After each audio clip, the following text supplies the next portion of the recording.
She might have been the only one of them fortunate enough to have siblings, but that didn't matter to Cordy and Sophie. When they were together, they were sisters. Since Sophie was the oldest by almost a year, she felt she should be able to boss the other two around, and for a while they let her. Then, as time passed, the girls became competitive with one another in almost everything, except soccer.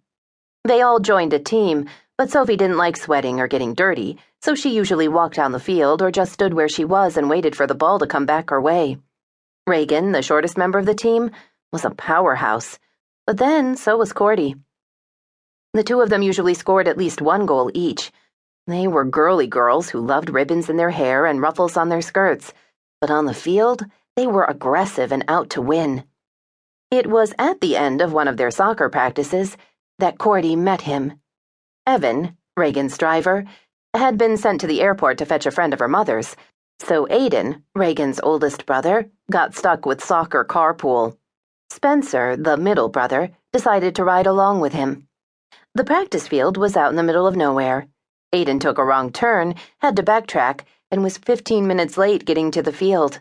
The soccer coach always waited until all the girls had been picked up before leaving, and he was about to put Reagan and Sophie and Cordy in his van and take them home when Aiden finally showed up.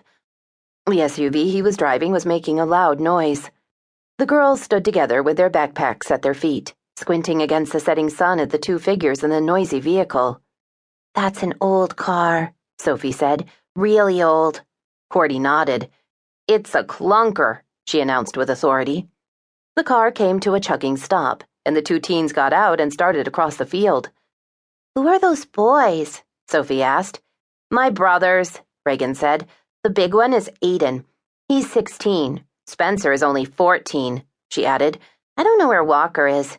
Maybe he stayed home." Aiden whistled and motioned to Reagan. "Let's go!" he shouted.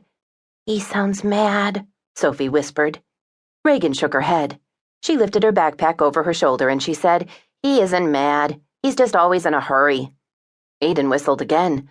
Reagan picked up the pace and shouted, "Stop whistling! We aren't dogs, Aiden!" Her brother obviously thought her comment hilarious and had a good laugh. She handed him her backpack and, following her lead, Sophie and Cordy handed him theirs as well. As they proceeded toward the SUV, Reagan introduced her friends. Sophie looked back at the two boys, smiled, and said hello. But when Cordy turned around, she could only stare. Her attention was locked on Aiden. She thought he was the most perfect boy she had ever seen. He looked just like the prince in her favorite story, Snow White. His hair was almost as dark, and his face was just as handsome. He was big, too, bigger than her father. Maybe he really was a prince, she thought. "How was soccer?" Spencer asked. "Good," Reagan answered. "It must have been," Aiden said. "You're covered in dirt." "Cordy's got dirt on her, too," Reagan pointed out, "but Sophie doesn't." Spencer turned to the little blonde girl. "Didn't you get to practice today?" he asked, taking in her pristine appearance. She was spotless, and her soccer shoes looked brand new, as though she'd just taken them out of the box. "I practiced," she assured him. "But you're—" Reagan explained. "Sophie doesn't like to get dirty." Spencer glanced at Aiden before asking Sophie, "Then why do you play soccer?" "I like soccer," she answered. Reagan nodded. "She does." Aiden laughed. "You're being logical, Spencer." "And?" his brother asked. "They aren't." They reached the faded blue SUV. Aiden tossed the girls' backpacks in the back, while Spencer opened the door for them to get inside. "Put your seatbelts on," he instructed. "Why are you driving this car?" Reagan asked. "I borrowed it," Aiden said. "It's a loaner while my car is being serviced. It's all they had." He got behind the wheel, put the key in the ignition, and turned it.